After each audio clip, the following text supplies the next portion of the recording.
Cruzando as Conversas. Oferecimento: Associação dos Oficiais da Brigada Militar.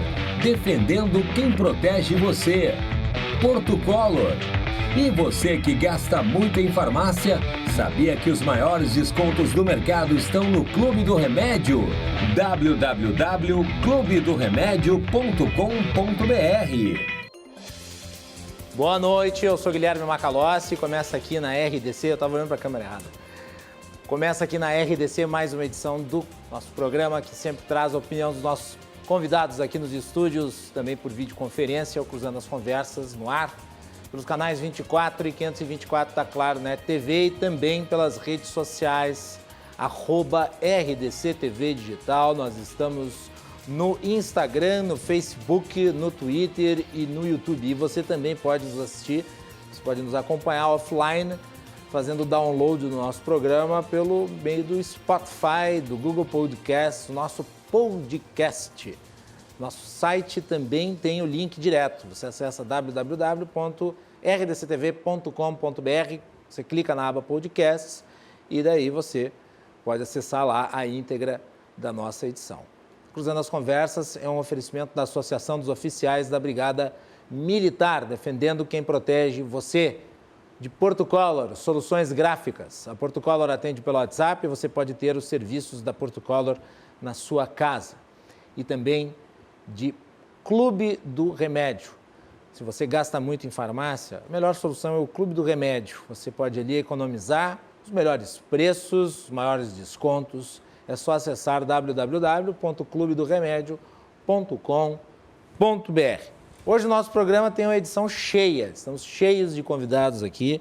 Nós vamos falar de muita coisa, muitos assuntos importantes. Nós continuamos na edição de hoje a nossa série com secretários municipais de Porto Alegre. Ela começou na segunda-feira, nós tivemos a participação do secretário Luiz Fernando Zacher, de Mobilidade Urbana, também do Pablo Mendes Ribeiro, da área de obras. Hoje no programa vamos ter mais dois secretários.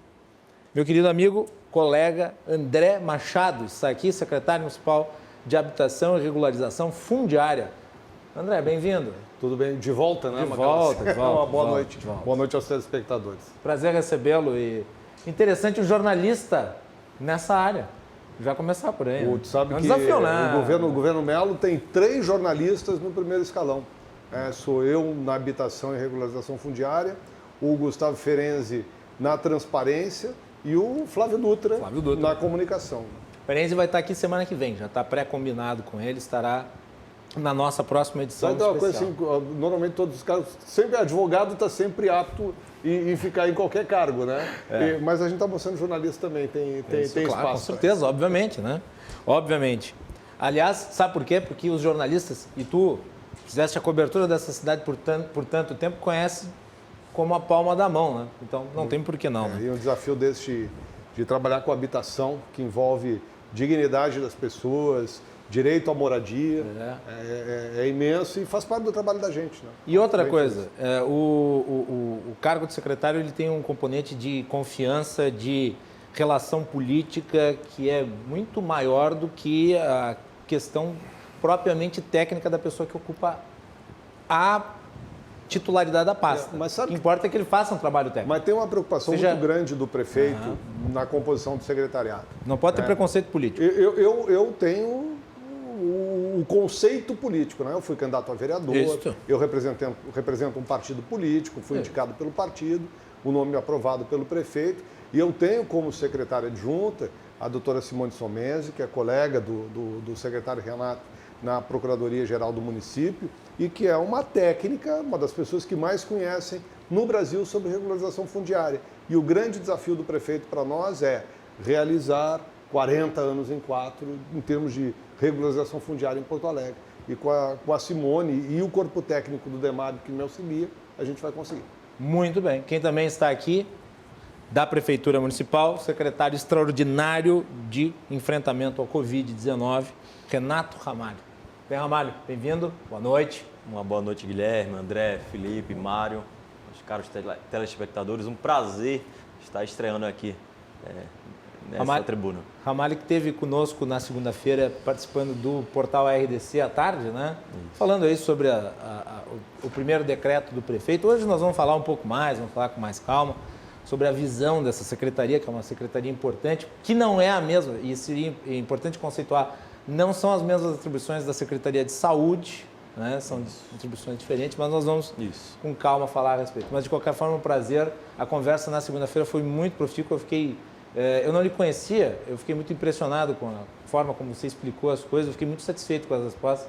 E daí eu pensei, eu acho que o Renato tem que vir aqui no programa para falar com mais calma. Então, obrigado. Hoje vamos detalhar todo o nosso plano e planejamento, que de fato é um planejamento muito bem pensado, com muito equilíbrio, muita sobriedade, para que possamos sair o mais rápido possível dessa crise que afeta a nossa cidade, afeta o mundo. Nossa cidade, você já deve ter percebido pelo sotaque. Sotaque alegretense. É verdade. Sou natural de Pernambuco, mas já um gaúcho, um porto-alegrense de coração. Estou há 3 anos nessa cidade maravilhosa. Venho da Procuradoria-Geral do município e havia comandado uma força-tarefa da Procuradoria em relação à Covid-19, né? Todas as ações judiciais, todas as consultas jurídicas.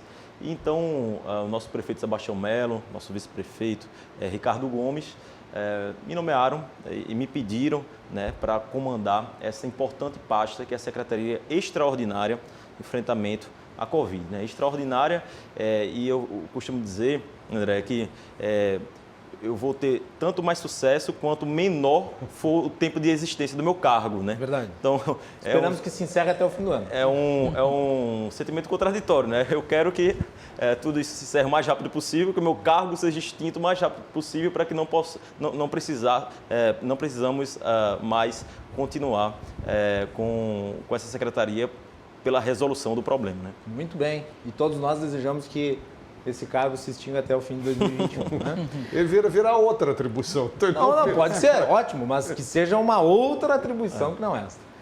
Também aqui presentes a direção do Corecon, Conselho de Economia do Rio Grande do Sul, Corecon. Meu querido amigo Mário de Lima, que foi conduzido à presidência da entidade, que é uma entidade muito importante. Mário, bem-vindo, dessa vez como presidente do Corecon. Prazer recebê-lo, parabéns. Hein? Obrigado, Macalossi. Boa noite, secretário Ramalho, secretário André, Felipe, nosso parceiro lá no Corecon, né? Inicialmente, então, agradecer o convite, o espaço, né, dado ao Conselho Regional de Economia. A economia é uma ciência importante, uma ciência social importante que colabora com o desenvolvimento econômico da sociedade, né? E nesse momento, né, nesse momento pandêmico, né, acreditamos que estejamos da metade para o final, né? Esperamos que os economistas possam atuar de forma mais significativa, né, na visão da sociedade, por mais que tenham atuado para garantir o crescimento econômico, para garantir o desenvolvimento econômico a partir de todos os problemas que nós temos enfrentado em decorrência da pandemia, né? O nosso trabalho como Conselho Regional de Economia é justamente possibilitar, né, que a economia gaúcha, né, consiga se desenvolver. Isso passa, obviamente, pelo trabalho técnico dos economistas, né, que devem ser valorizados, e esse é o nosso trabalho como Conselho Regional de Economia, é atuar diretamente na sociedade, garantir que o economista seja valorizado o máximo possível, que participe das grandes decisões da sociedade, né? E o nosso trabalho a partir do dia 4 de janeiro, né, que começou, foi justamente esse, o de possibilitar uma maior atuação do economista junto às instituições, junto à sociedade, e ser um dos profissionais que exerça maior protagonismo na retomada da economia e da solução dos problemas decorrentes da pandemia. Eu acho que o Felipe pode também ajudar bastante agora nessa explicação. E eu ia apresentar o Felipe Garcia Ribeiro, que é o vice-presidente do Corecon aqui do Rio Grande do Sul, junto com o Mário de Lima. Felipe, bem-vindo, prazer recebê-lo pela primeira vez no nosso programa. Muito obrigado, Guilherme. Boa noite, secretários. Boa noite, meu presidente. É um prazer estar aqui com vocês hoje. Se a primeira e a segunda onda, né, a gente, como sociedade, tivemos que escutar, e com razão, bastante os profissionais de saúde, a terceira, a quarta, que será de economia, né, eu acho que cabe a nós, economistas, estarmos presentes, balizando, ajudando no desenvolvimento de boas políticas públicas com muita racionalidade, boa teoria econômica, tá? A sociedade vai precisar disso, tá certo? Nós temos aí algumas ferramentas bem importantes que sabemos, tá? E que devemos explorar com muita qualidade para o desenho, para o desenvolvimento de boas políticas públicas, com boa focalização, monitoramento e avaliação de impacto. Essas coisas são essenciais para que a gente possa aí, né, suavizar os danos da pandemia, sobretudo naqueles que foram mais vulneráveis, mais expostos aos efeitos negativos desse choque que tomamos. E eu acho que nós vamos começar por aí, secretário Ramalho. As medidas de distanciamento foram, ao longo do ano de 2020, alvo de uma enorme polêmica, e eu acho que, em parte, porque se confundiram conceitos, né? Lockdown foi confundido com quarentena, a quarentena foi confundida com distanciamento social e assim por diante. Distanciamento social me parece ser uma coisa fundamental, e evitar a acumulação de pessoas também é algo fundamental. Fechar o comércio, entretanto, é muito discutível, e isso foi uma das críticas mais contínuas feitas ao longo do ano de 2020. Um dos argumentos era de que essa quarentena servia para pessoas de classe média, média alta, mas não para os pobres, nas zonas periféricas, que vivem numa condição muito diferente, que não tem como fazer esse isolamento, né? Que foi praticado por muitos durante um certo tempo, mas que não foi praticado pela sociedade inteira. E o primeiro decreto, como havia sido prometido na campanha eleitoral, o primeiro decreto do prefeito Sebastião Melo foi pela flexibilização aqui em Porto Alegre, inclusive com índice de ocupação, horário. Achei a do horário excelente, né? Quer dizer, ampliação do horário para evitar a acumulação de gente num horário muito curto, como aconteceu em várias situações. Eu queria que tu falasse um pouco sobre isso, depois nós vamos fazer a roda girar, porque mexe na parte econômica. Eu toquei nesse aspecto relativo à habitação, porque onde as pessoas estão nessas regiões periféricas é onde você não teve distanciamento, e ali os índices de contaminação são elevados. Então todo mundo vai poder pontuar a respeito disso, mas eu vou começar pelo secretário Ramalho. Vai lá, secretário. Muito bem, Guilherme. Trazendo um pouco o histórico da política de enfrentamento ao coronavírus em Porto Alegre, de fato, desde março de 2020, houve a adoção de medidas bastante restritivas, não só em Porto Alegre como no mundo todo, mas obviamente que a sociedade, o poder público, ele foi aprendendo conforme a dinâmica da pandemia, né? Você falou muito bem da questão de que o isolamento social é uma medida que não atingia a todos, né?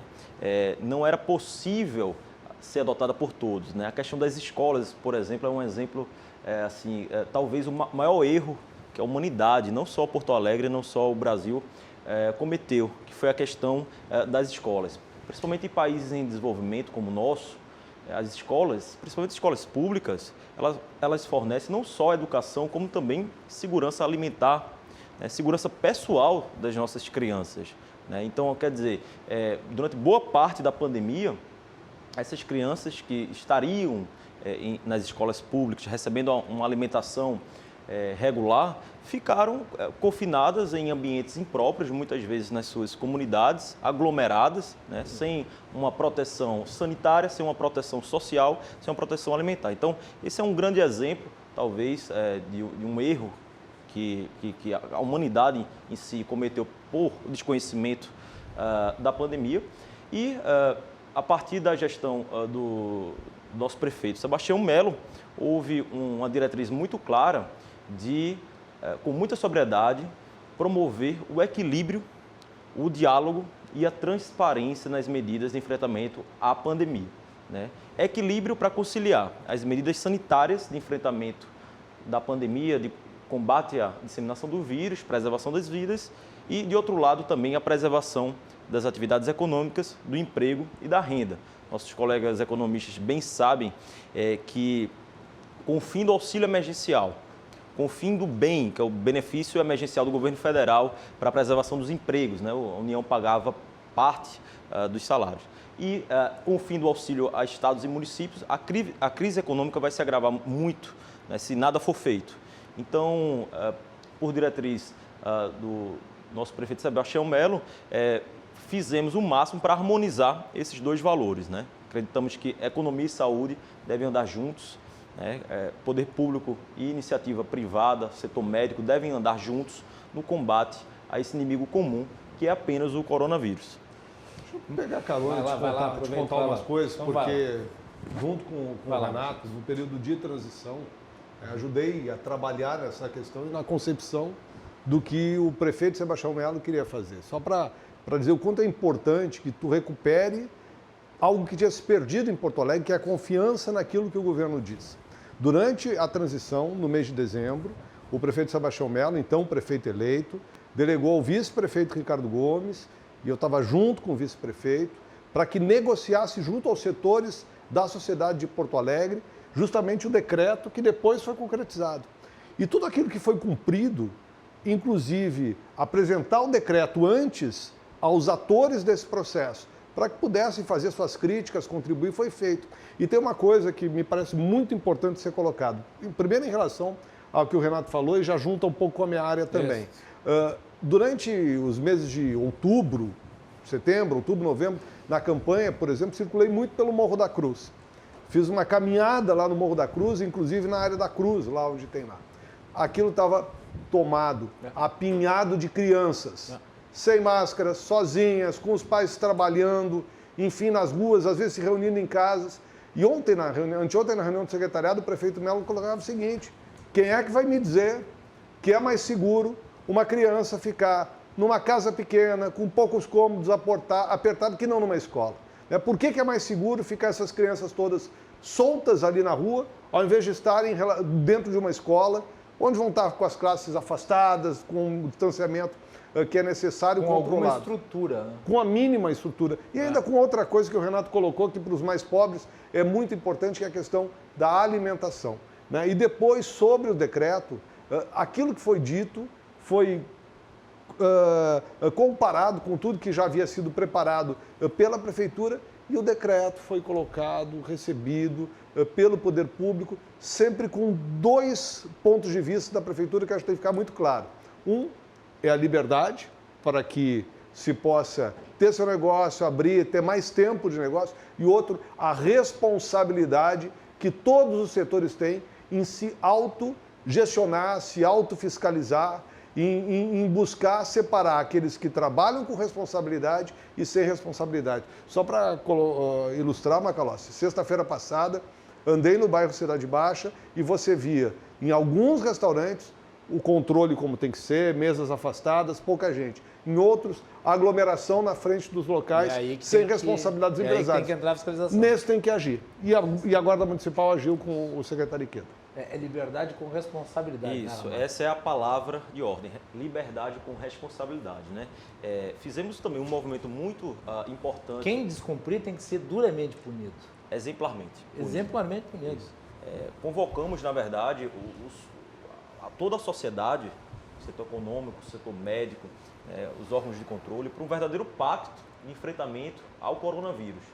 Fizemos uma reunião histórica do que chamamos de Conselho Multissetorial de Enfrentamento ao Coronavírus, com representantes da OAB, diretores de hospitais, universidades, setores econômicos, setores médicos. Anrig, Siemens, Cremers, todos. Representantes do Estado, do Ministério da Saúde. Então, fizemos, na verdade, um grande conselho, uma grande assembleia da sociedade civil para discutir todas essas questões, né? Hegel dizia que defendia, né, o famoso mundo da síntese, né?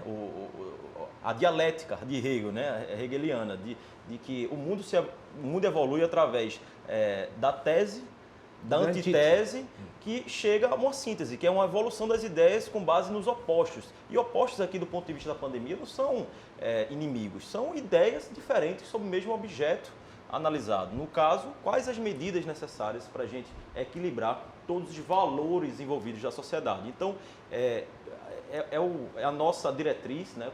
O prefeito Sebastião Melo é uma pessoa extremamente do diálogo, né, abre espaço para todas as visões, construindo soluções em conjunto, né? Isso foi muito importante. E a primeira medida que nós adotamos, logo no dia 4 de janeiro, foi exatamente harmonizar as normas municipais com as normas estaduais de enfrentamento à pandemia.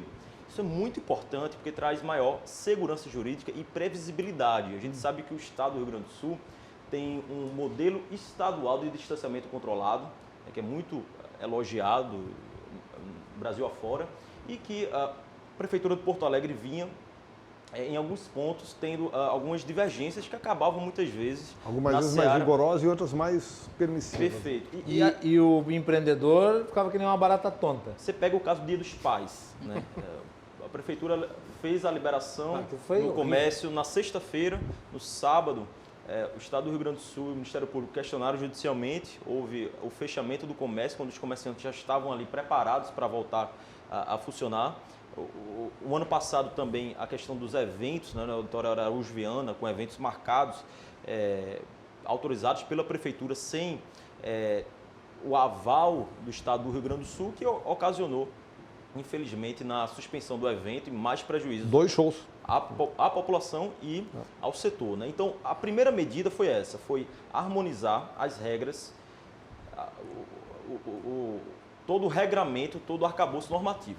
A segunda medida, que foi um pouco depois de muita conversa, muitas reuniões com todos os setores, né, embasados em um parecer epidemiológico da nossa Secretaria Municipal de Saúde, embasado em protocolos sanitários da nossa vigilância sanitária, que foi formar, através do chamado plano de cogestão com municípios da região de Porto Alegre, da chamada região 10, um plano de cogestão em que aderia às regras da bandeira laranja, né? Então, hoje estamos classificados como bandeira vermelha, formalmente, e utilizando esse instrumento que o próprio Estado do Rio Grande do Sul, em seu decreto, prevê, que é a cogestão, adotando protocolos de uma bandeira inferior, que nesse caso é a bandeira laranja. Só que esse é um lado da moeda, a questão da permissão das atividades econômicas. Acreditamos realmente, com muita convicção, que praticamente todas as atividades econômicas podem sim funcionar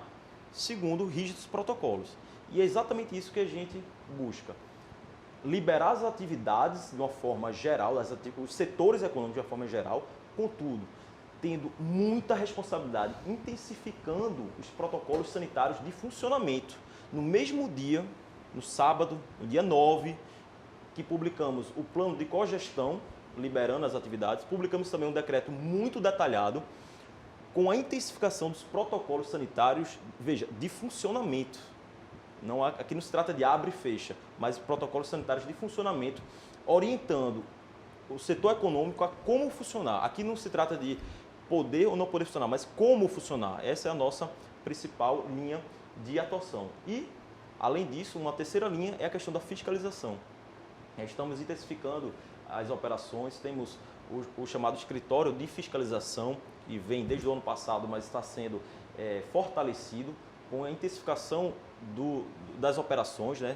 O secretário André bem mencionou o que aconteceu em alguns bares mais boêmios da nossa capital, através do secretário comandante Iqueda. A Guarda Municipal atuou muito fortemente para combater essas aglomerações e vamos continuar assim, intensificando a fiscalização, punindo exemplarmente quem descumprir os protocolos sanitários, para que o bom empresário não seja prejudicado por um fechamento, né, em virtude do descumprimento de protocolos do mau empresário, aquele que não observa as medidas sanitárias. Quem diz que liberou geral está errado. Não liberou. Não liberou geral. Não liberou geral. Houve uma flexibilização, mas ao mesmo tempo, como esclarece o secretário Ramalho, também vem uma série de condições de caráter sanitário que deverão ser cumpridas e a prefeitura daí tem o papel de fazer o trabalho dela, que é fiscalizar.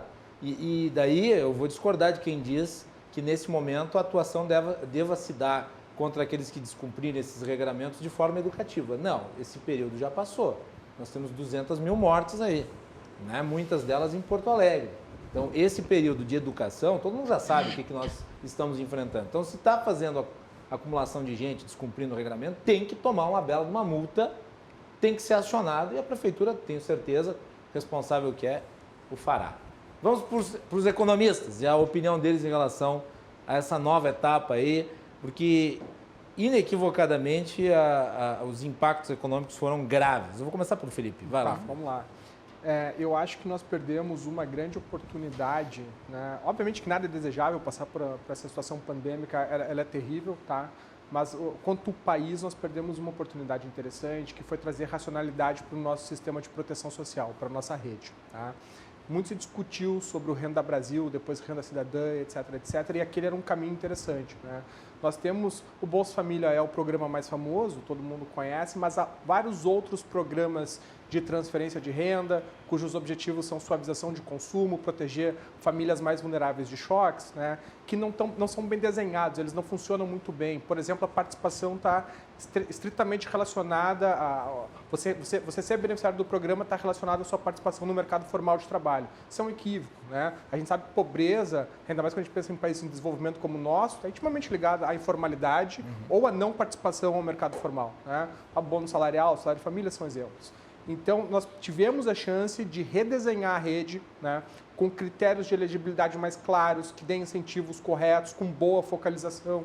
A gente tem muitas crianças no terço mais pobre das famílias brasileiras que não têm acesso, não estão em famílias cobertas por nenhum dos programas que nós temos. Então, essa oportunidade, infelizmente, eu acho que a gente perdeu, né? A pandemia, ela gerou essa necessidade da rede de proteção social funcionar adequadamente. Há coisas que foram feitas em cima do laço, eu acho que funcionaram adequadamente. O auxílio emergencial, embora todo mundo saiba que tenha tido um grande erro de inclusão indevida, né? Ele conseguiu reduzir a pobreza no país. Nós tivemos essa necessidade. Né? Houve crescimento de renda. Houve um crescimento de renda. A pobreza do país no ano passado ficou menor do que historicamente tende a ser, né? É um êxito do programa, mas muito dinheiro foi colocado fora porque acabou atingindo pessoas que, enfim, não eram de fato afetadas pela pandemia. Tá? É um erro de inclusão indevida, a gente chama assim. Não, teve gente, filha da mãe mesmo, desculpa, não devia ter falado isso, mas enfim, é isso. Né? Gente que foi lá e pegou o dinheiro sabendo que não devia pegar. Okay. Quer dizer, a consciência do cidadão... É terrível, né? Peço desculpas ao nosso público, mas é que uma coisa dessa é realmente de indignar. É de indignar. O sujeito sabendo que não precisa, vai lá e pega o dinheiro. Mas, por outro lado, um programa que foi feito, né, a toque de caixa, ele teve o êxito de conseguir chegar no que o pessoal chama dos invisíveis, né? Que é aquelas pessoas que não são extremamente pobres, não são pobres, não estavam identificadas na rede, mas num choque como esse foram dramaticamente afetadas. Então, houve algum êxito aí. E esse êxito, na verdade, eu imagino que ele tenha gerado uma oportunidade bem interessante, que é o cadastro do auxílio emergencial. Agora, as pessoas que estavam de fora dessa rede, elas estão identificadas, elas estão, né, elas estão ali prestes a entrar dentro do sistema de proteção social. E aí, descendo da esfera federal e indo para a questão da municipalidade, por exemplo, muita coisa pode ser feita mirando nesse público, né? Por exemplo, políticas de microfinanças, microcrédito. O prefeito Sebastião Melo prometeu que o Porto Alegre quer ter uma ampla... Isso. Microseguro, micropoupança. São coisas inteligentes, são coisas interessantes que, acompanhadas de condicionalidades que envolvam inclusão produtiva, né, podem ser bem efetivas aí, ou pelo menos minimizar uma parte dos danos, né, em um grupo que até então estava fora da rede de proteção social do país. Mário de Lima, abertura nesse momento. Fechar não tem como, né? Não, a abertura nesse momento é necessário. Desculpe, não tem como. Existiu uma grande discussão, né? Tem gente que quer lockdown. Desculpa. Existiu uma grande discussão. O Brasil não tem início. O Andrew Cuomo, que é o governador de Nova York, que defendeu medidas de fechamento, corretas, aliás, na oportunidade, está dizendo nós precisamos reabrir, porque senão nós vamos ter... Se nós não reabrir agora, nós vamos ter o que reabrir? Exatamente. Não, no início ali, né, no início da pandemia, nós não sabíamos quanto tempo essa pandemia ia durar. Acreditávamos que o lockdown ou o distanciamento social mais efetivo, né, mais forte, poderia reduzir o tempo da pandemia, mas isso se mostrou bastante inviável. Só mostrou, né, principalmente a Europa, né, que fez um lockdown mais agressivo e depois retomou a abertura, demonstrou que nós não sabemos nada do vírus, né? O vírus, na verdade, ele está nos dando uma grande lição de humildade como sociedade. né? Então, hoje nós temos que conviver com o vírus, né? Arriscando a nossa saúde, mas também nós temos que garantir a manutenção da economia, porque o nosso sistema econômico exige o consumo, exige o investimento, né? Exige a plena atividade econômica para que a sociedade possa se manter num determinado nível de austeridade, de desenvolvimento e de crescimento. Então, o Felipe traz uma informação muito importante, justamente pela ineficiência de uma política pública social que poderia ter funcionado melhor, né, nessa oportunidade, né, digamos assim, no surgimento da pandemia. E isso, obviamente, a ineficiência dessas tomadas de decisão e combinadas com a falta de autorresponsabilidade da sociedade, tem levado, né, as políticas públicas terem menor eficiência e, obviamente, isso impacta as finanças públicas, especialmente nos municípios, né? Os municípios, durante o ano de 2020, obtiveram ajuda do governo federal, né, que provavelmente não terão em 2021. Então, isso, obviamente, vai impactar muito mais, passa o peso do aspecto econômico, que antes já era da saúde, para os prefeitos, né? O grande responsável pela política econômica no Brasil é o governo federal, né? E agora, e da saúde, basicamente, da saúde básica, dos prefeitos, e agora também nós temos agora um peso da responsabilidade econômica sobre os prefeitos. Então, obviamente, os prefeitos eles têm que tomar uma atitude para garantir a atividade econômica funcionando nas suas localidades, nos seus municípios. Então, o secretário Ramalho traz uma informação muito importante, né? Traz essa informação com uma base técnica, jurídica muito sólida, né? Eu até gostaria de elogiar o secretário pela postura e pela visão de trazer essa preocupação, né, da Prefeitura Municipal, e é justamente isso. Nós temos que garantir a autorresponsabilidade do cidadão junto ao comportamento social para que a economia não fique pior do que já está, né? Então não adianta a gente esperar que a economia, que o governo resolva o problema da economia, que os empreendedores que já estão passando por diversas dificuldades garantam a economia. Nós, como cidadãos, também devemos nos comportar de forma adequada para que a economia não fique pior, né? Então, a autorresponsabilidade do cidadão também é preponderante, é fundamental para que a economia continue tendo condições de garantir pelo menos um futuro, digamos, com um progresso no Brasil. Amálio, mais um pontinho teu aí sobre essas considerações para a gente fechar o bloco. Olha, novamente convocar a população, o setor empresarial, para esse pacto de enfrentamento ao coronavírus, né? Acho que o setor econômico deve estar ao lado do poder público nessa fiscalização. Hoje estava conversando com os colegas do Sind Lojas, né, e a gente chegou a uma ideia que pode ser aplicável a outros setores, como, por exemplo, as próprias associações, né, representativas dos setores econômicos, auxiliarem na fiscalização, recebendo denúncias também. Claro, a Prefeitura tem um 56, a gente vai estar sempre com essa responsabilidade maior de fazer a fiscalização. Contudo, as próprias entidades representativas podem abrir um canal de denúncias para que o empresário que está cumprindo os protocolos possa, de fato, denunciar e inibir aquele outro empresário do mesmo setor que não está cumprindo esses protocolos, né? Eu volto a mencionar que a Prefeitura não liberou geral, muito pelo contrário. Liberdade com responsabilidade. Trouxemos diversos protocolos novos para os setores econômicos. Por exemplo, temos a questão da busca ativa. O empregador agora é obrigado a fazer diariamente essa busca por empregados com sintomas de síndrome gripal. Isso evita que o empregado já contaminado, ele se apresente no local de trabalho contaminando os outros colegas. Então, antes mesmo disso acontecer, a empresa faz o afastamento ou coloca em trabalho remoto. Uma outra questão que se tornou obrigatória novamente em Porto Alegre é a questão do fluxo, procedimentos e horários diferenciados para pessoas idosas e com comorbidades. Ou seja, o comércio ele tem que se organizar para estabelecer filas, horários diferenciados para que essas pessoas passem o menor tempo possível naquele estabelecimento. E um outro ponto muito importante para a gente é que, com muito diálogo com o governo do Estado, estamos conseguindo adaptar, ajustar algumas regras do sistema estadual de distanciamento controlado. Essa semana foi aprovada uma mudança muito importante na nossa visão, que é a questão do fim do teto de operação. Ou seja, acabou o limite para o comércio, né? Acabou o limite de trabalhadores. Era um grande contrassenso, porque se eu tenho um atendimento ao público, por exemplo, em um supermercado, em um bar, em um comércio, e eu tenho uma redução do número de trabalhadores, obviamente, além de gerar mais desemprego, isso vai gerar uma demora no atendimento. As pessoas vão demorar mais naquele estabelecimento para serem atendidas. Vai gerar fila. Vai gerar fila. Então, isso era um ponto que a gente vinha dialogando com o governo do Estado, né? Houve muita sensibilidade ao receber essa proposta e essa semana foi retirada do comércio essa limitação do número de trabalhadores, porque o que importa, na verdade, é o distanciamento interpessoal e, obviamente, o combate a aglomerações, além de higienização, uso de máscaras. Então, essa foi uma medida que foi aprovada essa semana, né, com muito diálogo, exatamente na linha do que pretendemos fazer daqui para frente. Muito bem.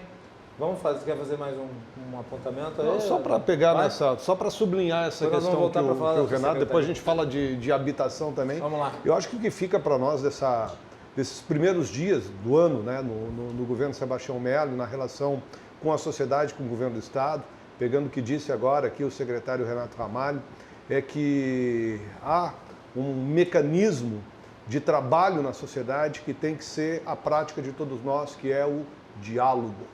Só se conquistou o que se conquistou em termos de consensos, de caminhadas, de avanços, pelo diálogo.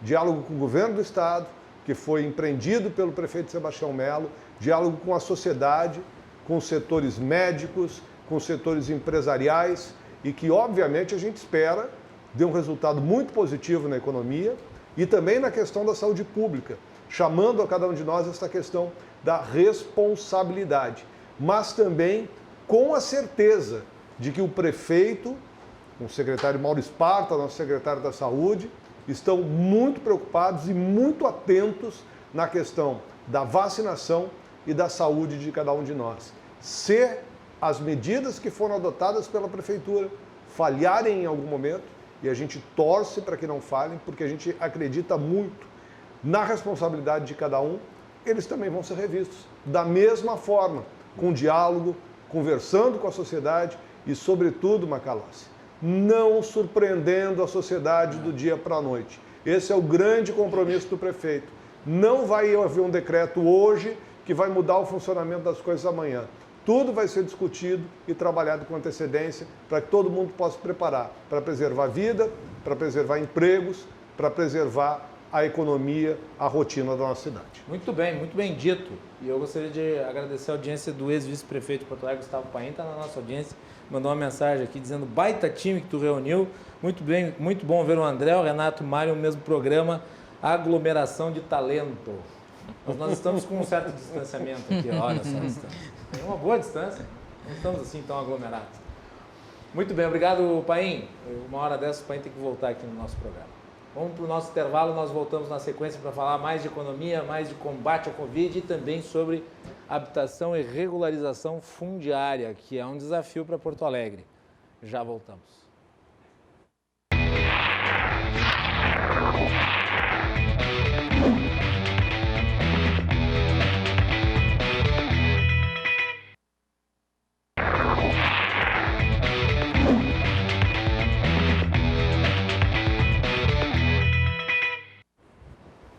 Segundo bloco do Cruzando as Conversas de hoje, nós estamos recebendo aqui um time qualificadíssimo de convidados no nosso programa. Temos aí a direção do Corecon, 2 secretários aqui da administração municipal. Lembrando que nós estamos fazendo essa série, nós vamos trazer todos os secretários da administração municipal para virem ao programa, para traçarem as suas perspectivas, as ações iniciais, falarmos aí sobre as iniciativas que estão sendo tomadas à frente da municipalidade.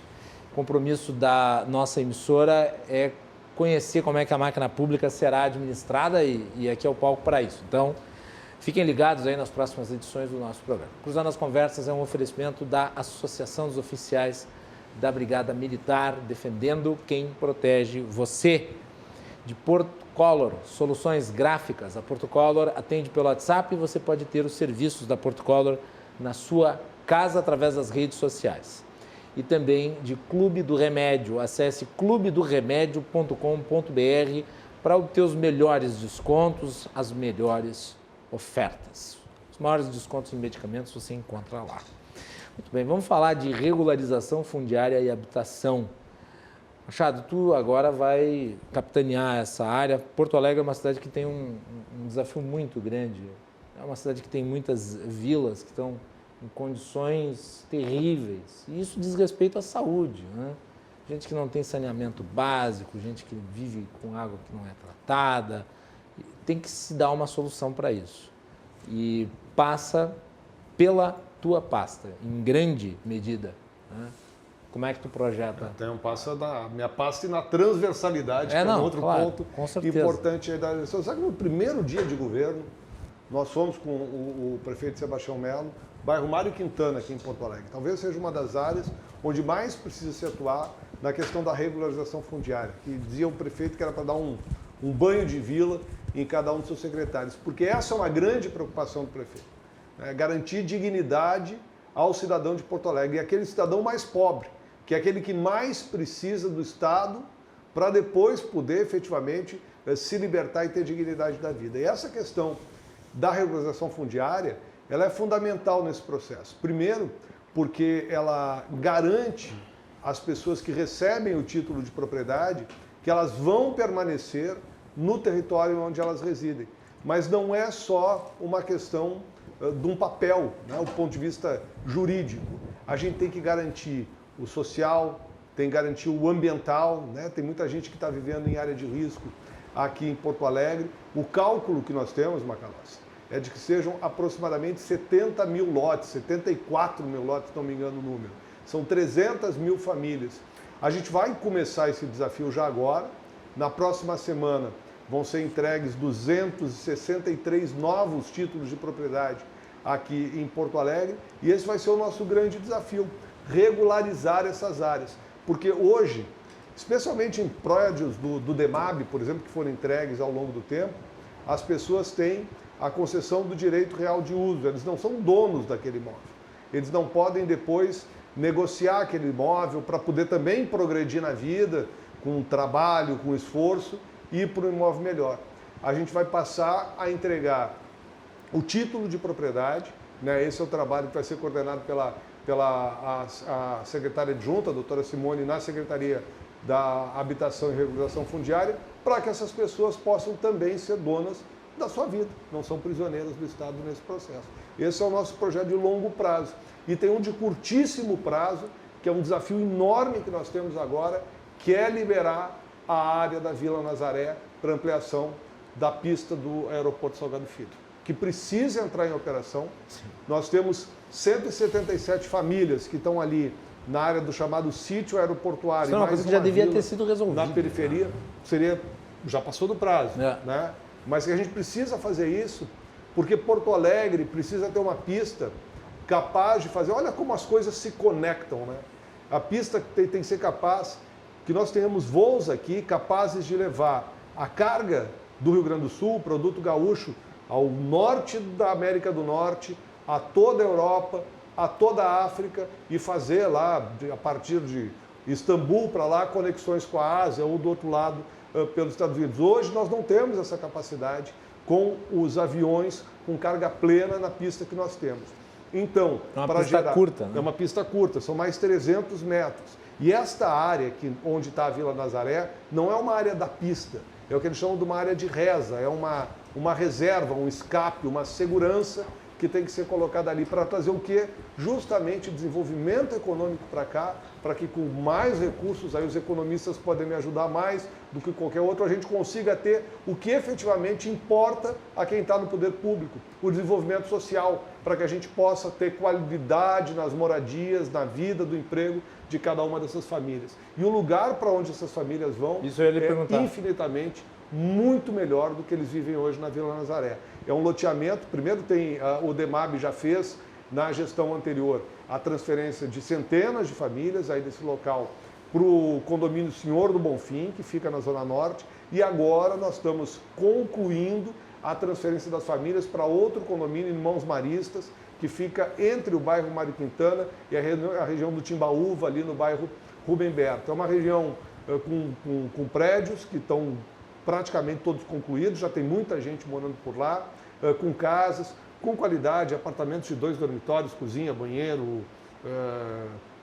área condominial, enfim, as pessoas saem da informalidade e passam para este novo empreendimento, onde elas já têm o título de propriedade, coisa que nunca tiveram lá na região da Nazaré.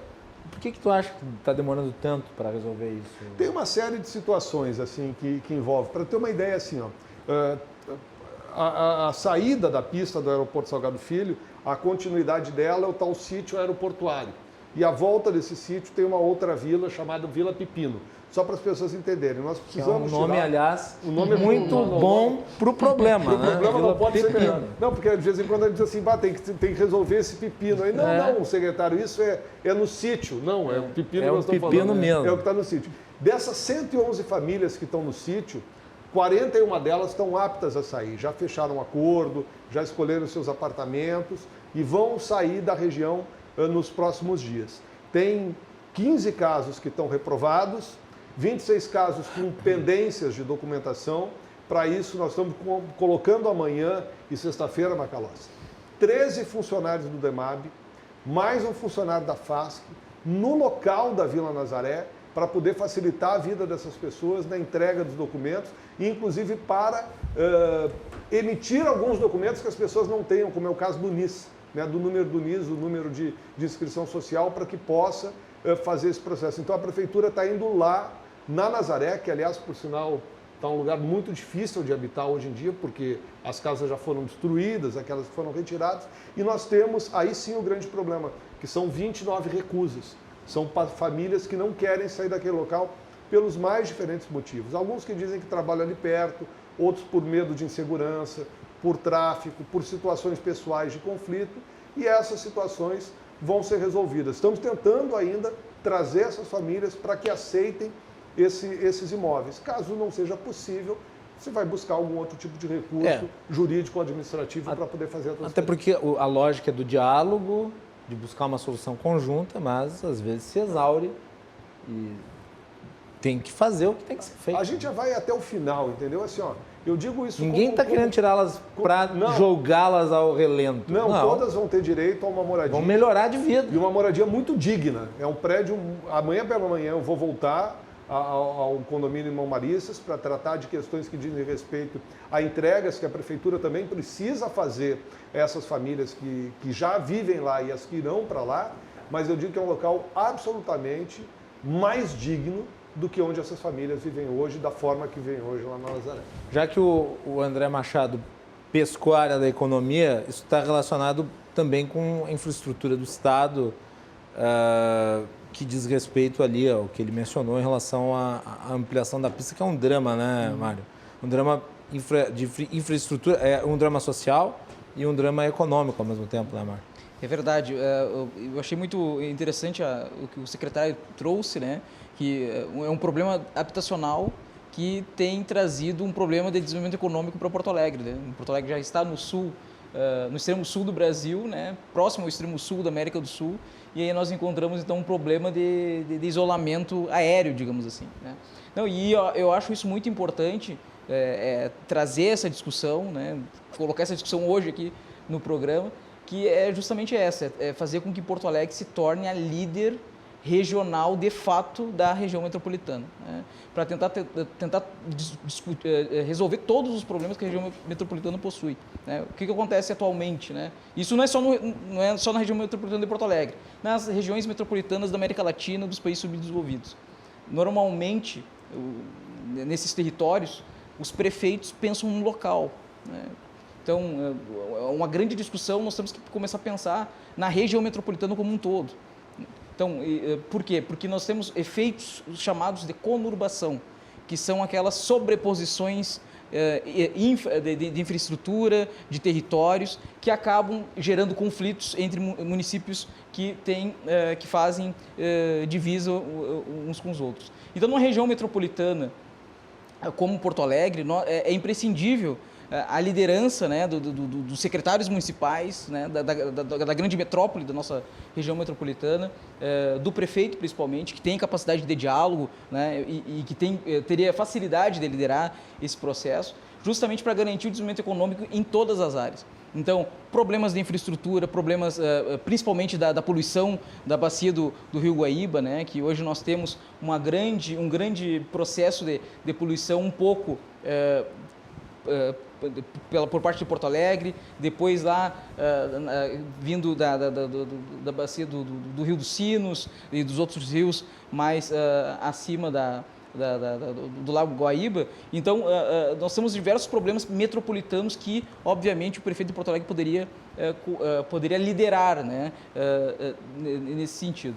E o secretário de Habitação coloca esse problema, né? Um problema de habitação nos trouxe um problema de desenvolvimento econômico, né? Então, agora, nós também temos um problema de poluição. Diz respeito ao Estado inteiro. Exatamente. Né? Nós temos um problema também de... Sabe que me chamou a atenção, Mário, nessa questão, desculpe, só para ilustrar, relativo ao aeroporto Salgado Filho. As cargas que saem do Rio Grande do Sul e vão para a Europa, elas não partem do Salgado Filho para São Paulo. Elas vão de caminhão até São Paulo. Quanto tempo se leva para ir de caminhão aqui até São Paulo? Custo logístico. Qual é o custo que tem isso? E de lá elas embarcam de Viracopos, especialmente, para os seus destinos na Europa. Isso é inaceitável. Nossa indústria calçadista, né, que para ficar aqui, acaba fazendo o quê depois? Obviamente vai embora. Vai embora, porque de Fortaleza você chega na Europa, não vou. Né? Agora daqui de Porto Alegre, não. Então isso é muito importante, a metrópole liderar esse processo de desenvolvimento econômico, né? E enxergar a habitação, a resolução do problema da habitação como uma resolução para o desenvolvimento econômico. Enxergar o problema do fim da pobreza como algo relacionado ao desenvolvimento econômico. O desenvolvimento econômico deve ser o fim da política pública, deve ser o fim de todas as ações realizadas pelo município. Então, eu acredito que essa mensagem que o secretário André traz, ela é muito importante para nós começarmos a repensar os modelos de desenvolvimento econômico que nós temos, não só em Porto Alegre, mas no Brasil. Nós temos que mudar a cultura. E um tempo atrás, Macalossi, quando eu estive aqui com o ex-vice-prefeito Paim, nós discutimos isso, né? A grande colaboração que essa gestão com o prefeito Melo, com o vice Ricardo Gomes trazem para Porto Alegre é justamente a possibilidade de mudança de cultura e enxergando o desenvolvimento econômico como resultado de toda a ação de eficiência de políticas públicas. Felipe.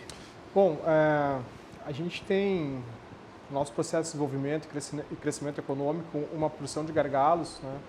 E, no geral, as pessoas prestam bastante atenção nas grandes reformas, no papel que elas venham a desempenhar no ambiente de negócio, a reforma tributária, né? A reforma de previdência que a gente acabou aprovando, né? Mas há outras reformas menores, que a gente chama de reformas microeconômicas, que são muito capazes de destravar o funcionamento da economia. Na época da reforma da Previdência, eu costumava dizer o seguinte: olha, a reforma da Previdência é como se fôssemos fazer um transplante de coração. Nós vamos botar um coração novo, né? Esse grande corpo, tecido econômico que nós compomos, né? Só que não adianta de botar um coração novo se as artérias e as veias estão todas entupidas, né? A gente precisa ir em cada veia, em cada artéria e desentupir. Quando você fala de habitação, eu lembro diretamente do mercado de crédito. Até os anos 90, a gente praticamente não tinha mercado de crédito, tá? Porque as garantias funcionavam mal, né? A lei de hipoteca funcionava muito mal. A lei da alienação fiduciária foi uma revolução, ela destravou o mercado de crédito, né? Ela conseguiu com que pessoas que não tivessem 50%, 60%, 70% da entrada acessassem o mercado de crédito imobiliário, né? Pegando aí 80%, dando 20% de entrada, chegou a 90%, chegou a 100%, né? É uma melhora institucional do uso das garantias, né? É uma micro-reforma, né? Não é perfeita, ainda tem problemas, né? Quando a gente compara com os institutos de hipoteca de outros países, o cara é capaz de ficar pendurando vários empréstimos na mesma garantia. A alienação fiduciária não nos permite isso, né? Uma vez que tenha um empréstimo contra ela, você está fora do mercado de crédito, né? Ou aquele fora não, mas aquele bem alienado você não consegue pendurar outro crédito nele. Então tem pequenas coisas que a gente pode fazer, que a gente pode discutir, inclusive, né? E é na ponta que a gente sente os efeitos disso, né? É no município, de fato, que a gente deveria de prestar muito mais atenção. As micro-reformas que são capazes de gerar grandes impactos porque vão destravar o ambiente de negócio. Né? A lei da liberdade econômica, que já foi regulamentada, já está no ordenamento jurídico do município, né? É um grande avanço, porque ela dá celeridade ao processo de abertura de negócio. Né? A gente sabe muito, isso é uma coisa interessante que as pessoas às vezes não se dão conta, né? Não é só abrir um negócio que precisa ser rápido, quebrar, fechar, também precisa ser rápido. O sujeito tem que ser capaz de se livrar daquilo que está perturbando e não pode ser um custo para o resto de toda a vida dele, né?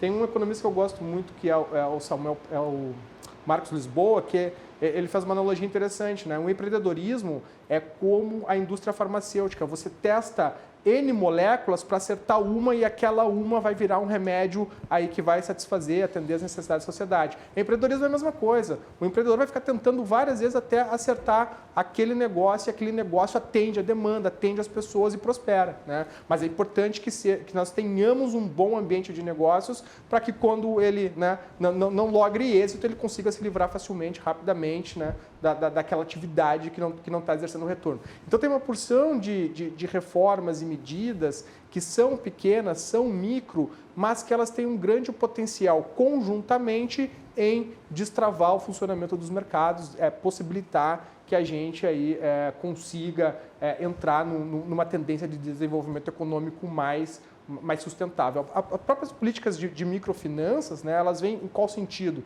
Ajudar as pessoas que são vítimas do mau funcionamento do mercado, né?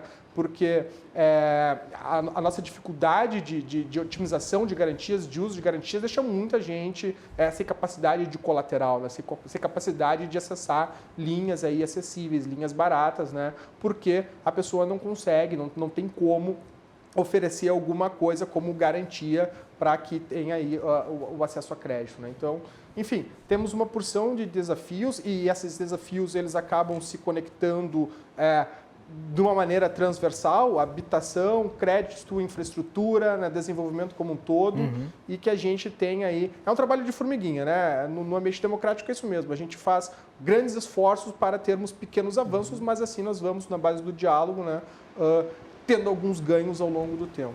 Ô Ramalho, eu sei que tu está na área relativa ao combate à Covid, mas trabalha na Procuradoria do município, e um dos grandes desafios é a preservação da segurança jurídica. E essa preservação da segurança jurídica, ela muitas vezes é identificada como negócios seguros, mas ela também diz respeito à vida do cidadão comum. Ali, quando está falando, por exemplo, de desapropriação, quando está se referindo a uma nova moradia, a um acordo que foi feito, tem a ver com segurança jurídica. Eu imagino que esse seja um dos grandes dramas da administração pública hoje, né? Segurança jurídica. Tu mesmo mencionaste antes, na tua fala sobre a tua pasta, que a segurança jurídica ela tem um papel fundamental. Do ponto de vista do enfrentamento da pandemia, a gente traz segurança jurídica à medida que adere ao sistema estadual, em que as bandeiras são definidas toda sexta-feira. Então, a mudança de regras ocorre semanalmente, né, com vigência para a próxima semana. Eu gostaria de dar um pequeno pitaco no que exatamente o que o Felipe falou, sobre exatamente a importância dos entes subnacionais na política econômica. A gente sabe que a política econômica é de competência natural do governo federal, só que os entes subnacionais, os estados, os municípios, têm também a obrigação de adotar, obviamente, políticas microeconômicas, principalmente em épocas de crise como a que vivenciamos hoje, né? Então, é muito importante que os municípios tenham essa compreensão dessa responsabilidade, né? Políticas anticíclicas que facilitem a abertura de novos negócios, que atraiam investimentos. Então, por exemplo, muito se falou sobre a impossibilidade de PPPs em momentos de crise, como o que estamos vivenciando, mas muito pelo contrário, né? É um momento exatamente para abrir oportunidades, para atrair investimentos privados, concessões, PPPs, né? Então, assim, o município ele tem que ter também essa visão. Aqui em Porto Alegre adotamos algumas medidas para flexibilizar e dar um pouco de ar para o empresariado respirar, no que se refere, por exemplo, à suspensão das outorgas nas concessões de uso, né, no caso do mercado público, no caso de bens públicos, né, a suspensão do ISS para atividades uniprofissionais, né, pequenos prestadores de serviços. Então, a participação do município, né, no combate aos efeitos econômicos e sociais, não só os efeitos sanitários da pandemia. Né? E sobre regulação fundiária, eu tenho uma experiência, talvez uma das melhores da minha vida, que foi quando eu cheguei aqui em Porto Alegre. Não sei se vocês sabem, mas Porto Alegre é uma grande referência nacional em regularização fundiária. Muito por conta de pessoas comprometidas e incompetentes como a doutora Simone Somenzi, né, procuradora do município.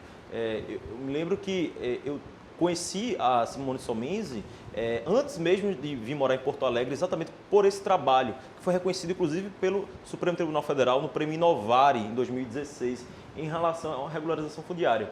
E a primeira coisa que eu fiz quando cheguei na Procuradoria de Porto Alegre foi exatamente falar com ela: Simone, eu quero conhecer como é que funciona isso na prática. E ela me mandou para uma comunidade exatamente para fazer aquele trabalho inicial, né, com os servidores, de coleta de informações, de obtenção de documentos, para formalizar aquela regularização fundiária, conceder o título àquela pessoa. E a gente via que a primeira reação era vamos dizer assim, surpresa, né? Não, a prefeitura está vindo aqui porque quer tomar a nossa propriedade, porque quer atrapalhar. Quando a gente estava chegando todo lá, o contrário. E quando a prefeitura está chegando lá, exatamente para facilitar, viabilizar o combate a esse problema tão grande que é a falta de moradia, né? Eu acho que combate à pobreza, combate à desigualdade não é bandeira de partido nenhum, de ideologia nenhuma, deve ser uma busca de todos, né? Principalmente num país como o nosso. Sabe o que você está dizendo, Renato, é importante? Eu quero destacar porque eu trabalho com a Simone lá e quando a gente vai buscar, precisei me preparar para esse cargo que eu exerço, fui buscar as melhores referências do país em regularização fundiária. E onde elas estavam? Aqui em Porto Alegre. Do meu lado na Secretaria de Habitação. Né? Então a Simone é uma grande figura, uma figura nacional. Se for buscar fóruns aí pela internet para poder ver quem são os debatedores, a Simone sempre está nesse fórum. E esse prêmio Inovare que a PARF recebeu, a PARF é a Procuradoria de Assessoramento da Reforma Fundiária da PGM, que vai trabalhar junto com a Secretaria de Habitação e Regularização Fundiária, que deve ser, aliás, Macalossi, publicada no Diário Oficial de amanhã, aqui em Porto Alegre, a criação da Secretaria. A partir daí ela passa efetivamente a existir. Ou seja, está aqui, é comandado pela doutora Simone, que está junto conosco lá na Secretaria. Muito bem. Eu vou agora entrar em temas específicos das áreas aqui, né? Economia, habitação e também distanciamento social e as medidas jurídicas aí que foram criadas. Então, vamos começar pela questão econômica, tá? Vamos com vocês aí no lado do Corecon. Nós tivemos aí recentemente o anúncio da saída da Ford do Brasil. Está se discutindo muito sobre a questão de subsídios. Subsídio é uma política inteligente ou é burra? Posso começar? Pode. Via de regra é burra. É tá? burra? Claro.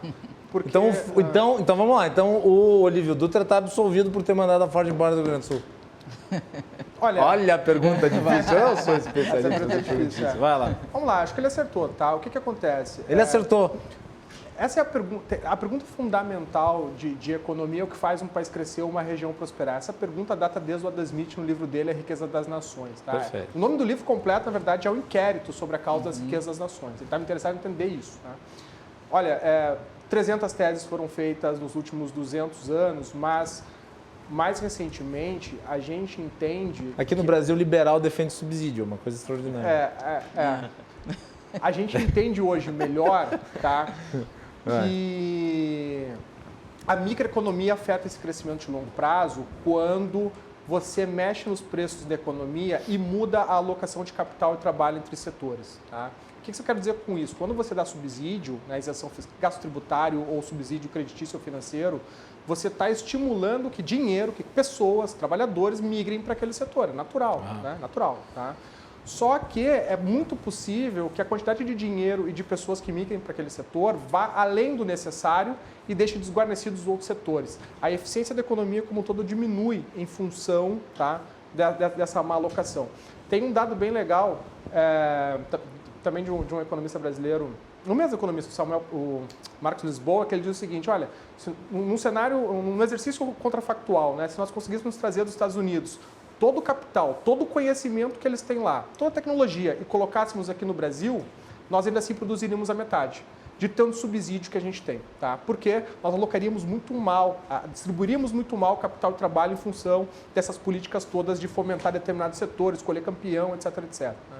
Então, uma parte significativa da nossa dificuldade em crescer, de prosperar, vem, né, desse excesso de políticas que buscam proteger setor, fomentar setor, escolher campeão nacional. O setor automobilístico é protegido no Brasil desde JK, né? E a gente... vamos combinar que nós não temos acesso a carros baratos, carros com tecnologias. Não é anormal os caras terem um modelo lá fora para os países ricos e um modelo aqui para a gente, né, bem inferior. Tá? Por que isso? Porque nós não temos ganhos de escala para produzir, né, de forma competitiva nas cadeias globais, mas queremos fazer tudo aqui dentro. Né? Então,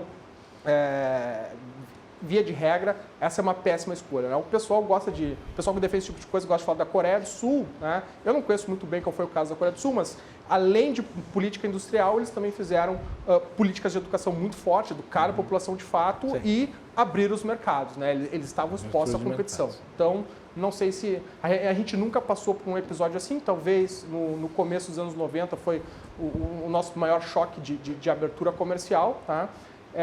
Enfim... Os anos 90, a gente plantou certas coisas que colhemos nos anos 2000 que foram positivas, mas a escolha acabou mudando aí durante os anos 2000 e a gente está patinando bastante. A gente pode ter uma crise econômica por dois canais, um canal de demanda e um canal de produtividade, um canal de oferta. E o que nós estávamos vivendo até a crise do Covid era uma crise de produtividade. Né? A gente não consegue produzir. Né? Nós não somos eficientes, nós produzimos pouco. Tá? Temos pouca tecnologia, pouca capacidade de expansão tecnológica e a produtividade do trabalhador brasileiro também é baixa. Isso é intimamente ligado com a educação. Tá? Tem um dado bem legal que diz o seguinte, olha, nos últimos 20 anos a educação no Brasil aumentou 3 anos em média, a escolaridade das pessoas com 25 ou mais anos de idade. Só que nos últimos 20 anos, tá? De 1990 para cá, aumentou em 3 anos em média, saiu de 4 e pouco, está em 7 e pouco. Só que a nossa produtividade de trabalho está estagnada. As pessoas vão para a escola, estão indo para a escola, mas não aprendem tanto. Né? Quando a gente olha a nossa produtividade em relação a outros países, o trabalhador brasileiro não consegue. E, se não me engano, o trabalho é de baixa qualidade no sentido de que não são posições inventivas. A maior parte do trabalho formal no Brasil por exemplo, no setor de construção. Claro que são trabalho, é óbvio, não é menos digno, mas eu estou falando, é diferente dos criativos. Mas isso é um problema mais aqui. Vamos lá, quando a gente olha para os países mais ricos, a gente percebe que a dispersão de salários não é tão grande como é aqui. Né? Você trabalha, enfim, em ocupações que não envolvam tanto high skills, né? E mesmo assim você vive muito bem, você tem uma vida muito digna porque os salários são altos. Esses caras são abertos, eles têm economias abertas, então há uma certa migração não, mas um pouco de convergência de salários em função da abertura, em função da exposição. Aqui, como a gente não tem isso, nós não estamos expostos à competição, as ocupações de high skill não são tão bem remuneradas, né? Ou quer dizer, são excessivamente remuneradas, mas como na competição não há um achatamento da curva de distribuição de salários. Esse é o ponto. Tá? Tem vários mecanismos teóricos que estão por trás ligando isso, né?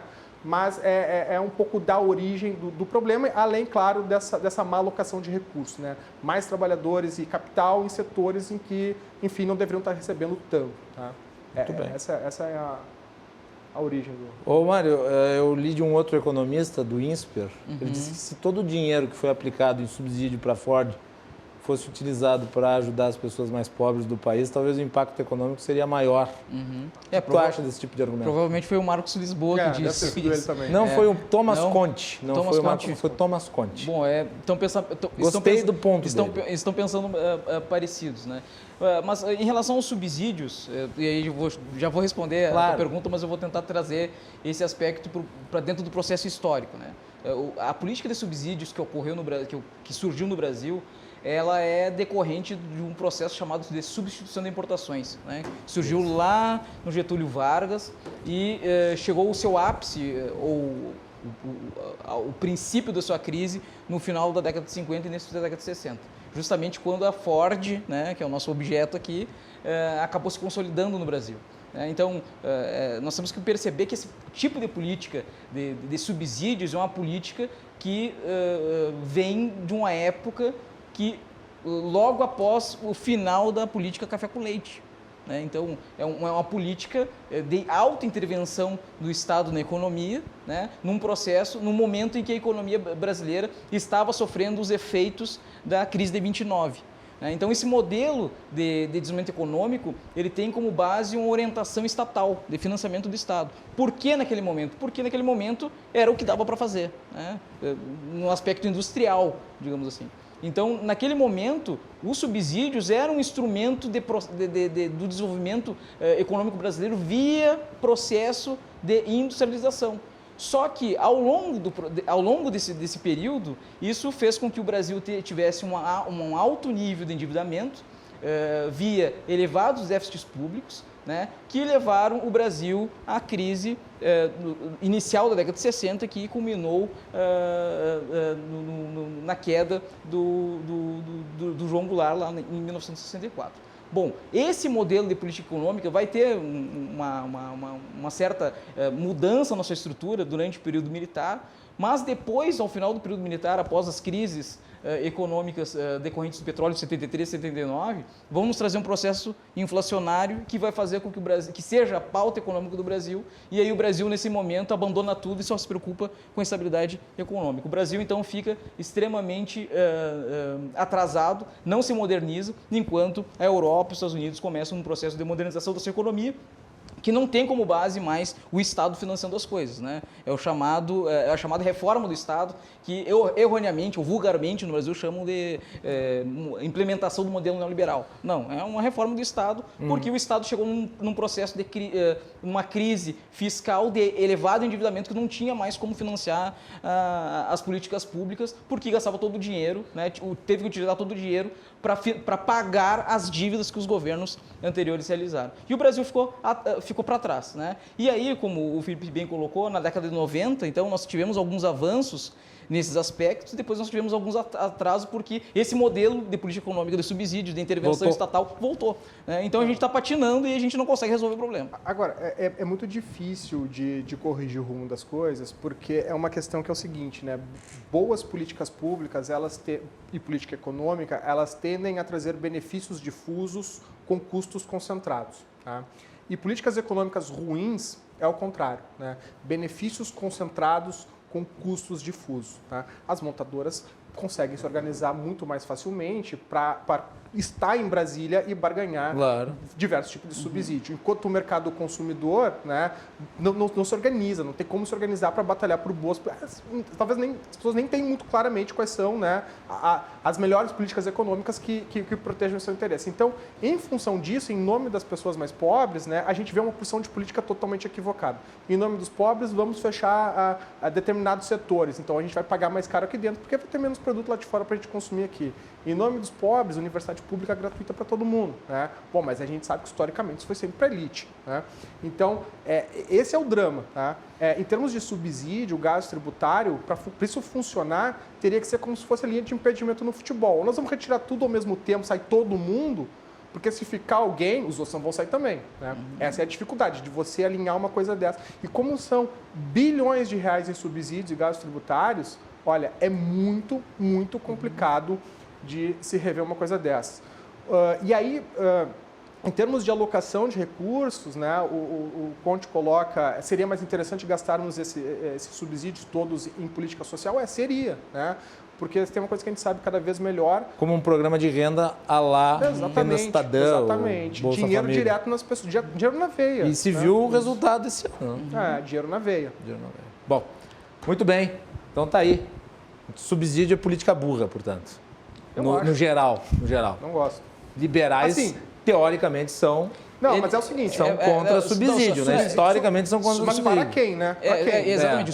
O subsídio a gente tem que entender que ele é um instrumento de política econômica. Só que ele tem um momento que ele perde sua eficiência. Então nós temos que... E essa pergunta, né? Para quem? Para quem? Para quem? Se você conseguir acertar o setor, que é um setor que vai gerar retornos sociais, que tem spillovers, que vai prosperar, ok, mas vamos lá, o burocrata dificilmente tem essa informação, entendeu? Pobrezinhos da Forte. Muito bem. Vamos falar de novo sobre Covid. Uma dúvida que sempre fica, Amálio. Qual que é a distinção da tua Secretaria Extraordinária de Enfrentamento ao Covid e a Secretaria da Saúde? Mais uma vez, dando um pequeno pitaco na... Mas vai, olha, a roda... Cada um tem uma área de atuação aqui específica, mas a roda é aberta, todo mundo pode comentar. Eu estou tentando direcionar o assunto, mas... Do direito econômico, direito financeiro, meu doutorado é nessa área, na USP. Então, tem um professor de direito econômico... O André também quer dar um pitaco dele. Tem o professor de direito econômico... Sempre dá um pitaco, ainda mais jornalista. Com certeza. O jornalista fala sobre tudo. Tudo. Fala 5 minutos sobre tudo, depois acabou. Tem um jurista português chamado Cassalto Nabais, né? Ele tem uma tese muito importante sobre o dever fundamental de pagar tributos, mas ele tem uma visão muito interessante sobre essa questão de subsídios, né? Os subsídios e incentivos fiscais, eles são muito menos transparentes do que a aplicação direta de recursos na população de baixa renda, né? Com a aplicação direta você consegue prever no orçamento de forma mais previsível, mais transparente, fazer um controle social muito melhor, estabelecer contrapartidas mais claras, né? Então, eu lembrei desse professor que eu gosto muito. Sobre a diferença de secretarias, a política de saúde, as ações e políticas de saúde, tratamentos, medicamentos, são conduzidas... Vacinas, são conduzidas pela nossa Secretaria Municipal de Saúde, que está comandada pelo nosso secretário Esparta, que vem desempenhando um excelente trabalho à frente da nossa secretaria. Terá um trabalho espartano. É verdade, é verdade. E, obviamente... Eu juro que eu pensei em fazer essa piada, mas eu fiquei quieto. Eu tenho essa coragem que lhe falta. Vai. E, obviamente, que a prioridade da Prefeitura é a vacinação, né? Vamos evitar todos os esforços necessários. Acreditamos que o Plano Nacional de Vacinação virá até mais rápido do que a maioria das pessoas imaginam. Aliás, o governador comprou 10 milhões de vacinas por um custo bem em conta. 36 centavos a unidade, custo 48% mais barato. Isso tem que ser celebrado, foi uma boa compra. E o que tiver à disposição da Prefeitura de Porto Alegre, seja no âmbito consensual, claro, vamos aguardar o Plano Nacional, mas se isso não acontecer ou demorar para acontecer, nós vamos sim adotar as medidas necessárias para trazer a vacinação o mais rápido possível para Porto Alegre, seja através de um consórcio de municípios, seja através da aquisição direta, né? Mas acreditamos, né, confiamos que o governo federal vai coordenar e comandar esse processo de vacinação. Muito bem. Vai lá, André Machado. Vou para onde? Tu quer dar o teu pitaco no assunto anterior? Não, só quero... O que mais sempre me impressionou, enfim, como jornalista e que a gente acompanhou ao longo desse tempo, essa discussão sobre ter ou não subsídio, o quanto isso de fato impacta na vida das pessoas. Eu não consigo, por exemplo, falando da questão do subsídio, não quero aqui defender, mas eu preciso olhar para Gravataí, né? Se não tivesse subsídio para a GM não tivesse aqui, eu não sei o que seria de Gravataí. Como eu não sei o que seria de Guaíba se a Ford tivesse passado 20 anos aqui em Guaíba. Isso não quer dizer que eu defenda e que entenda que nesta quadra da história isso é necessário. Hoje eu gostaria, e aí vem ao encontro do que foi dito tanto pelo Felipe quanto aqui pelo Ramalho, que a gente tivesse uma libertação das camadas mais desfavorecidas da sociedade, que são justamente essas camadas que precisam ser atendidas pelos programas habitacionais que, a partir de agora, eu tenho a responsabilidade de tocar aqui em Porto Alegre por delegação do prefeito. Mas que isso fosse visto pelas pessoas, e aí eu tenho um problema sério com programas de distribuição de renda, como o Bolsa Família, por exemplo, porque eu não consegui ver esses programas como programas de libertação dessas pessoas, de transformação da vida das gerações que vêm depois daqueles que estão recebendo. Tanto que é uma transformação que tem que se dar pela escola. Eu lembro na época do governo PT, que as pessoas hoje esquecem que eu já bati muito no PT, Mas é verdade. Já bati muito mesmo. É verdade que elas esqueceram? Ou Não, algumas esqueceram que eu bati batia no PT. Hoje elas dizem que eu sou meio comunista. Meu Deus. Enfim. Eu também já fui. Então já foi. Tudo bem. Já foi até mais que eu. Né? Eu fui filiado, mas não sou mais. Bom, eu lembro da época do governo PT em que o Lula se jactava do número de pessoas que estavam no Bolsa Família. Quer dizer, e ele dizia, não, cada vez mais gente entra no Bolsa Família. Ora, mas o ideal seria que cada vez menos gente estivesse no Bolsa Família, né? Quando eu fiquei realmente impressionado, ano passado, quando foi criado o auxílio emergencial, que 50 milhões de brasileiros precisavam do auxílio. E a política da assistência social tem a pobreza tem uma grande distorção, justamente a cada ano que passa se gasta mais recursos em políticas de assistência social. Isso é um problema, né? É que a gente não pode negar, Mário, que há um desespero das pessoas. Claro. As pessoas precisam comer, as pessoas precisam vestir, alimentar seus filhos. O auxílio foi fundamental. Que nós estamos fazendo para depois romper esse processo? O que está faltando é a construção de instrumentos de controle da política pública para que isso funcione melhor. O Bolsa Família que precedeu o Bolsa Escola, do governo Fernando Henrique, que precedeu o Bolsa Família, ele era um programa com porta de saída. Ele era um programa que estava vinculado à responsabilidade individual. Isso se perdeu, mas já existiu, né, André? Mas o Bolsa Família, né, ele... Mas eu acho que é um programa bom, eu não sou contra. Ele é bom sim, tá? O objetivo central dele é suavizar os agravos da pobreza a curto prazo, tá?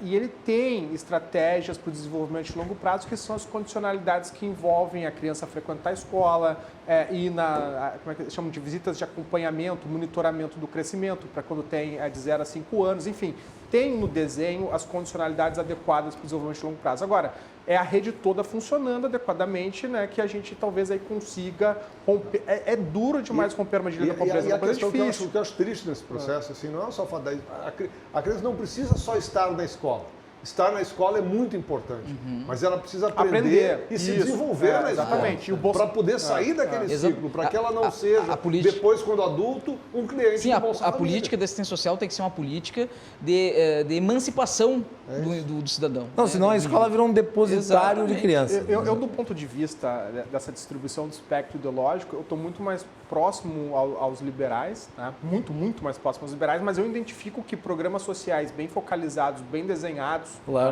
são fundamentais. Por exemplo, cada vez mais a gente sabe que a primeira infância é central, 0 aos 3 anos. É ali que o cérebro vai crescer a uma velocidade que não vai crescer como em nenhum outro momento. Então, naquele momento não pode faltar nada, não pode faltar atenção, não pode faltar comida, não pode faltar um bom ambiente para o adequado desenvolvimento. Então, programas de visitação familiar, como a gente tem no Rio Grande do Sul há muito tempo, o PIM, eles são excelentes. Né? Calibrados, conjugados com o Bolsa Família, pode ser que, né, potencializem resultados interessantes. Agora, é uma coisa dura, é uma coisa difícil mesmo e não... Nós temos que encontrar ainda um caminho. Muito bem. André, um último ponto em relação à tua secretaria, que eu acho que é uma dúvida que eu tenho, sincera, e eu acho que é a dúvida de muita gente. Como é que vai se resolver, eu não sei se é competência exclusiva da tua secretaria, mas deve ser, ou deve envolver de alguma maneira, a Ponte Nova do Guaíba. Não é da minha secretaria. Não é da tua secretaria. Ela é... Porque eu estou vendo aquelas estruturas que não estão prontas, elas vão desaguar ela não é mais de um monte de casas. Aquele reassentamento ele é a responsabilidade do DENIT. Né? É da responsabilidade do governo federal. É bom esclarecer isso, mas obviamente nós vamos precisar participar desse processo, porque ali, tanto na Areia quanto na Tio Zeca, que são as duas vilas que são afetadas ali, moram cidadãos da cidade de Porto Alegre, que precisarão do atendimento da cidade de Porto Alegre, e esse é um contato que nós vamos precisar fazer ainda, Macalossi. Não foi feito em relação ao DENIT, porque tem problemas ali. Graves. Há pouco a empresa ainda desligou os servidores que estavam trabalhando na ponte, porque não podem, obviamente, dar continuidade às obras daquela ponte, mas aquele reassentamento é responsabilidade do DENIT. Os nossos são esses da Nazaré, a Tronco, que ainda nós precisamos terminar, tem 5 famílias ainda na Avenida Tronco para tocar, enfim, outras regiões da cidade, loteamentos... E ali no entorno da arena? Em torno da arena é responsabilidade nossa, que faz parte do programa, do acordo, inclusive, que a PGM, junto com o Ministério Público e a Prefeitura, estão fazendo com a empresa que mudou de nome lá da arena, tem um nome Coricales, um nome assim diferente. Alguma coisa. Que foi a Sucedânea ali Não lembro. Esqueci. OS. E eu sou gremista, mas não lembro. Muito bem. Eu sou do Andrade Gutierrez. Eu sou do Vamos fazer um intervalo só para a gente fechar o programa, as despedidas dos nossos convidados aqui.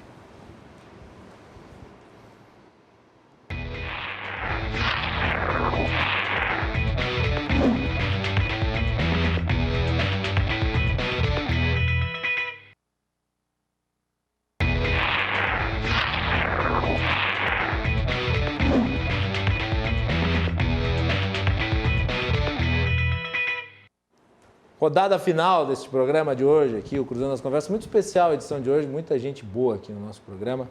E o nosso programa é sempre muito prestigiado aí, então agradeço a todos que enviam seus comentários, suas mensagens. Cruzando as Conversas é um oferecimento da Associação dos Oficiais da Brigada Militar, defendendo quem protege você.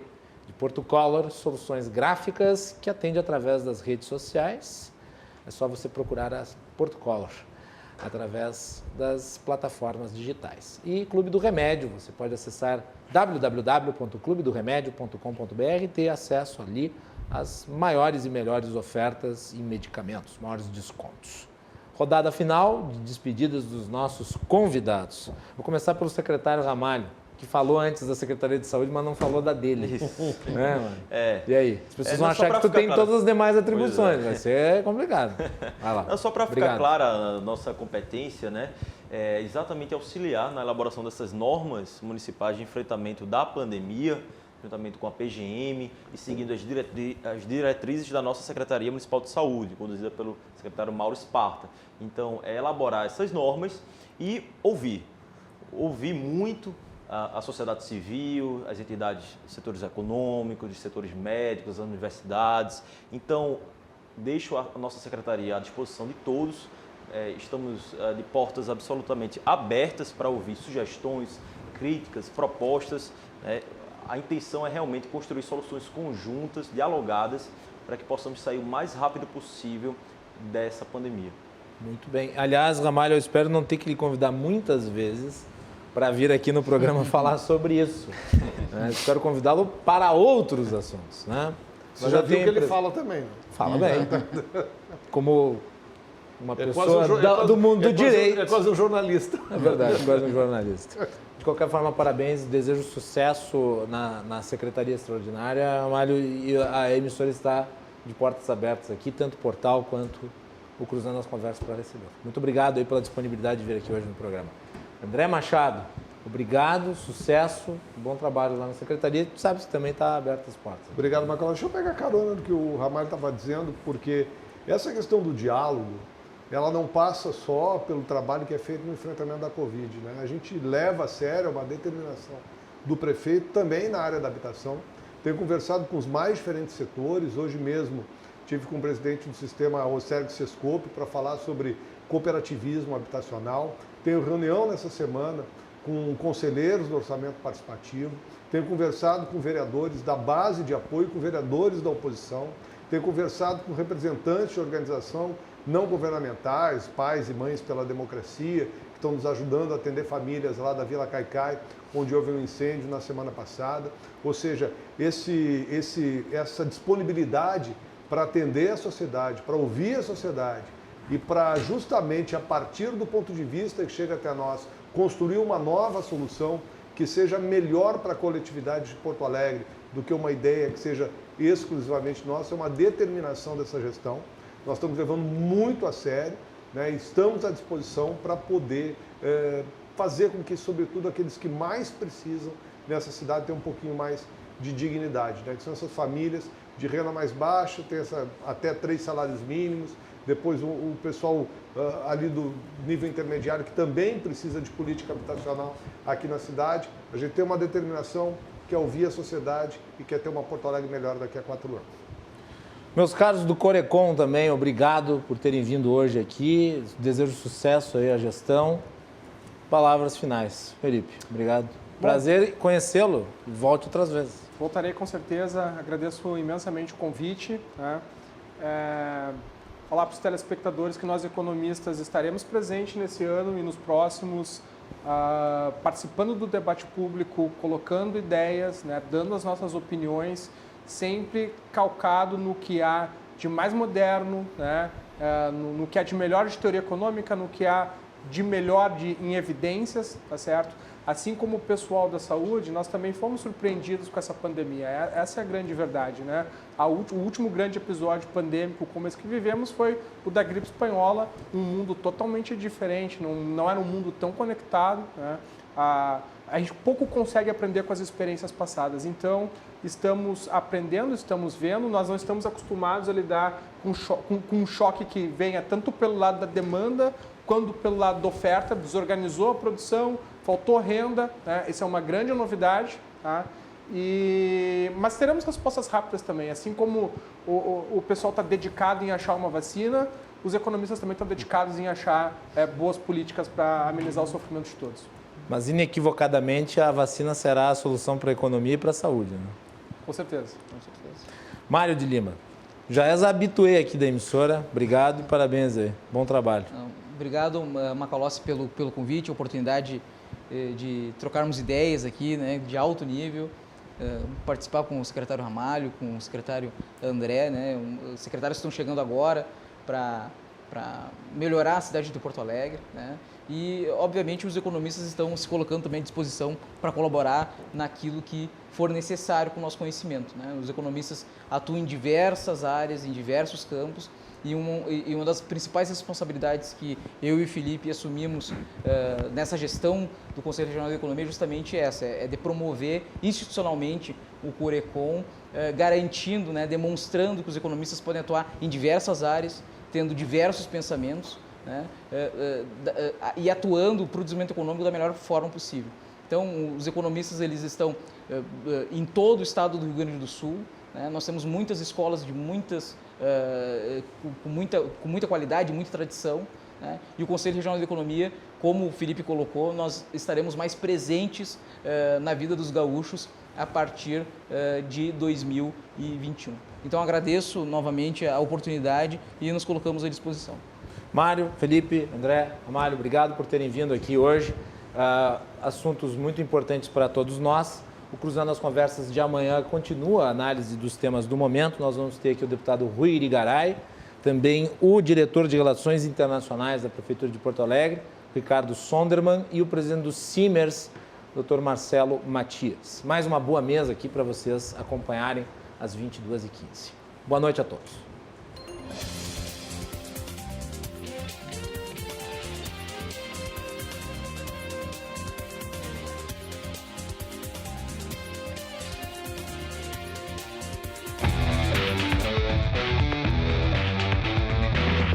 Cruzando as Conversas. Oferecimento: Associação dos Oficiais da Brigada Militar. Defendendo quem protege você. Porto Color.